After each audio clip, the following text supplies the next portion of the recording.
Welcome to another episode of Notes to My Daughter, our podcast.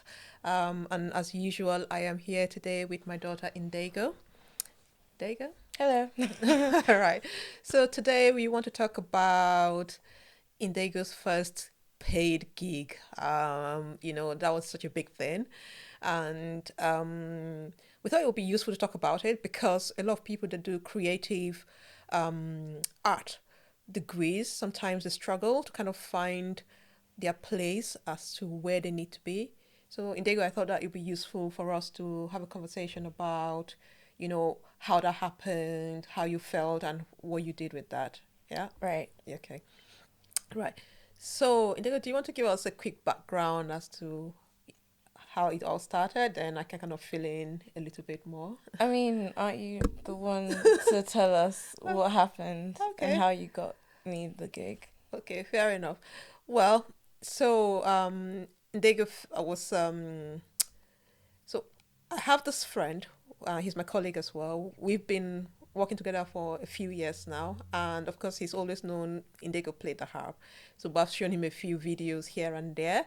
So anyway, his daughter was getting married, and he said, "So I've got an idea.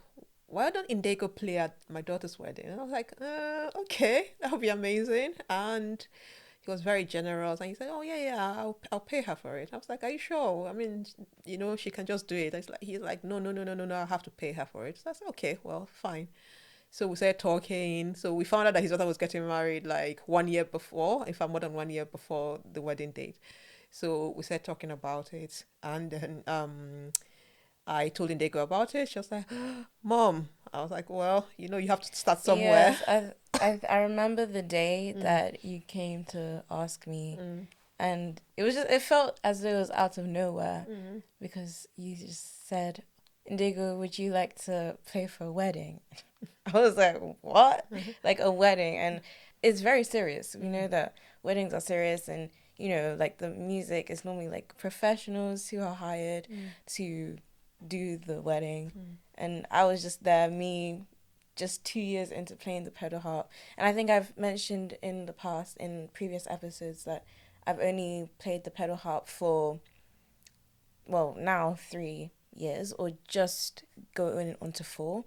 And so I feel like still like an intermediate or like a novice mm. even. And so yes, the time that you asked me, I was just thinking to myself like, this is such a crazy request, and the fact that like your colleague, your friend, like wanted me to do it was just crazy. Yeah, but he's heard you play the harp, and he's heard you he's seen your videos, and so he knew all the struggles. He knew your first year struggles. He knew how you went in your second Mm. year. So so he was very aware of your proficiency, or lack of whatever. He was very aware, but he felt that it was still such a good instrument to have at the wedding, and he felt that you could do it justice. Yeah. Yes. So uh just before we forget, Mm. the piece that I played was one of the pieces that I performed in the wedding. And it was so I was requested to play two specific songs. So it was A Million Dreams, which is the one that I played, and then Despacito Mm. by, what's the name? Yeah. Oh Lord. Anyways, anyways, Mm. I'll just, yes, Despacito. Everyone knows Despacito. Mm. And so that was to be played during the signing Of the register. of the register. That's right. Yes. Yeah. Um. Yeah. Yeah, so that was really good. Initially when you were rehearsing it, practicing it here, I was like, oh my God, this isn't going well at all. Like I felt that you were just not fluent enough with it, before like 2 weeks or 3 weeks before the wedding. So I was like, okay, let's see what you come up with on the day, you know, and I think it's like because um I definitely struggle with like I don't have the discipline to start something and be practicing it for a long period of time. because it doesn't set into my head. I don't feel the pressure until maybe a month before. Mm. Like the same thing happened with my recital as well. Mm. And so I was practicing like throughout the summer, but it was kind of a month before the wedding. It kind of I my brain switched on and I Mm. said, okay, yes, like I need to get a move on. Um, yeah, so, but it was good. It was good. It was good that I was being pushed as well, because there were like quite a few different songs that I was, or pieces that I was learning as well. Mm. I don't know if you remember, Mm. but yeah, because I was asked to also play in the reception Yeah. parts of it as Yeah. well. And so it was kind of trying to juggle everything and learn it at the same time. But I kind of understood how to manage that throughout those like that last month, I think. Yeah, well, I mean, yeah, exactly, because there are quite a few songs, and most of them, the bride wanted contemporary music. So this is basically popular songs, which you could then Yes. set to the harp. So that was quite a challenge, wasn't it? But let's talk about the actual day of the wedding. So the wedding happened all the way in Norfolk. Yeah, Yeah, uh, uh, Norfolk. yeah, Is it the huh? yeah. East? Yeah, that's east of England, right? East That's of that's England. east of England, yes. And so it was quite a nice drive to go there. And it was a beautiful part of the world, I would say. That's a beautiful part The of the world. UK, yeah. Yeah, yeah. So um so we went in, got into the church quite early, and we set up. You set up. And well, the wedding started as usual. Initially it was just um just the guests coming in, and after a while the organist started. One thing I will say Mm. is that uh so I was also asked to play like just before, like while guests were arriving, Mm. and at first it was fine. Mm. I still had to play loud because Mm. I didn't have a speaker Amplifier, yeah. an amplifier that I could plug it into, Yeah. but I was playing, it was fine, Mm. but then the more guests came, like more of the guests came, and it I couldn't even hear myself. Mm. Yeah, I I could, can. like, me playing it right next to my ear, I could barely hear myself, Okay. because there was just so much noise, and they were also ringing the bells as well. Yeah. So I kind of thought, okay, is that going to be the same thing during the ceremony?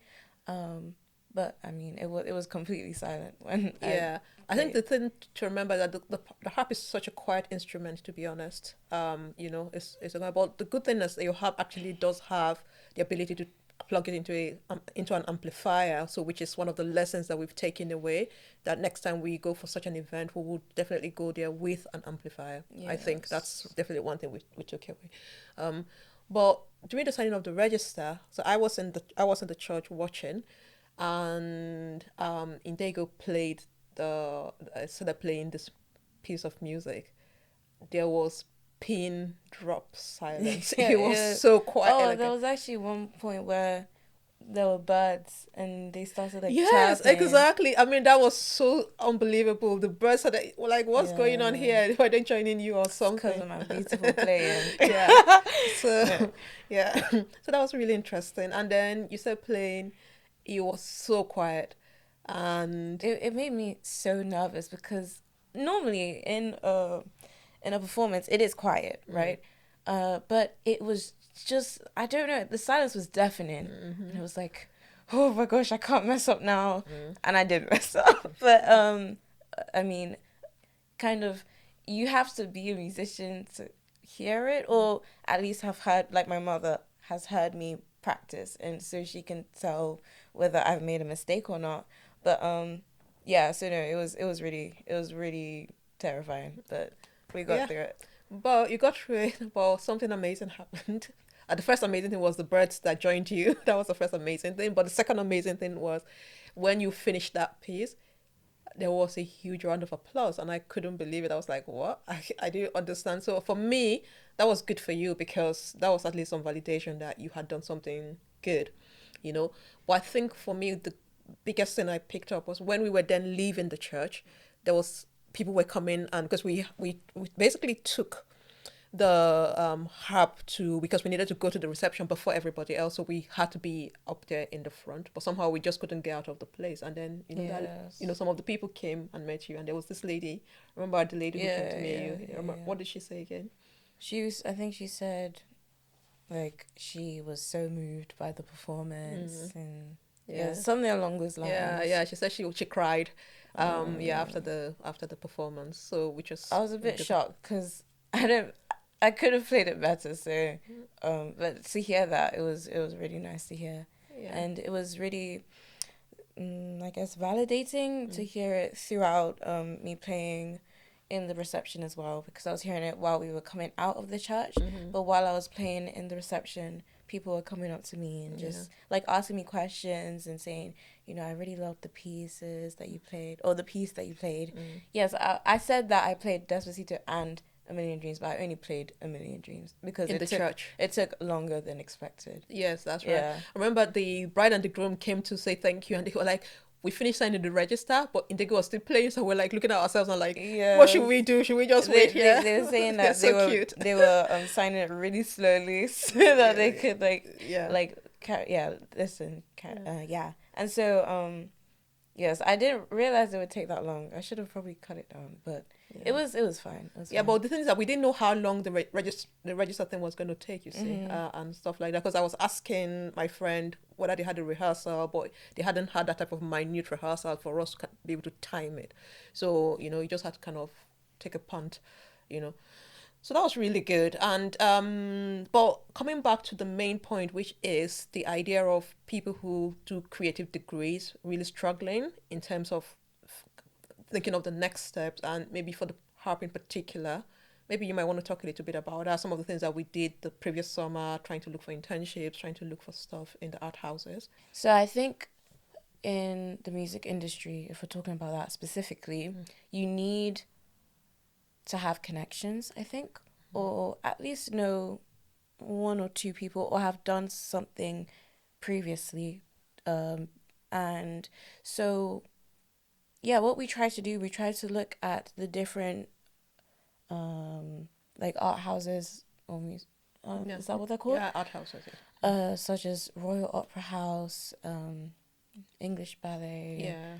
and we wanted to see whether you could kind of intern for the harp, Mm. as a harpist, or do like shadow a harpist, or even just kind of see how they rehearse and Yeah. just kind of sit in Mm. the rehearsals of an orchestra, Mm. of an event. Mm. But it just seemed as though there was not much, and I did see a few other things for other instruments Yeah. which are more common, such as the violin or the flute, etc. But it was it was very hard to see anything Mm. as a harpist or for a harpist, Mm. and so that not that dream kind of just went away, but um, I had it was hard to kind of carry on looking because there was just nothing Mm. available. Yeah. Yeah, and so of course, when you come kind of, you're a young person, you've been passionate about music most of your life. You actually wanted to go and study music in university, and you've been playing the harp since you were like 7 or 8. So, then to come to that kind of like almost like a war to say, oh my God, what am I going to do with this now? Mhm. It's kind of quite challenging. But I was encouraging in Daegu, and so that's why when this opportunity came for you to play at the wedding, I thought it was a good experience because it will give you exposure anyway to doing something like that, and then you can then figure out to say, okay, do I want to keep doing this, going forward, or should be part of my repertoire in terms of like all the other things that I do, Yes. you know. So that was kind of the idea that we had, and I would say I know you were quite nervous doing it, and it was understandable because that was your first time doing that kind of gig. But having done it now, what do you think? Do you think you be keen to do it again, or I think yes, because it would definitely helped my performance. Like yeah, my performance in general. Mm-hmm. Because especially when it comes to my harp, Mm. because I do other forms of art, Mm. or creative things such as dance or singing.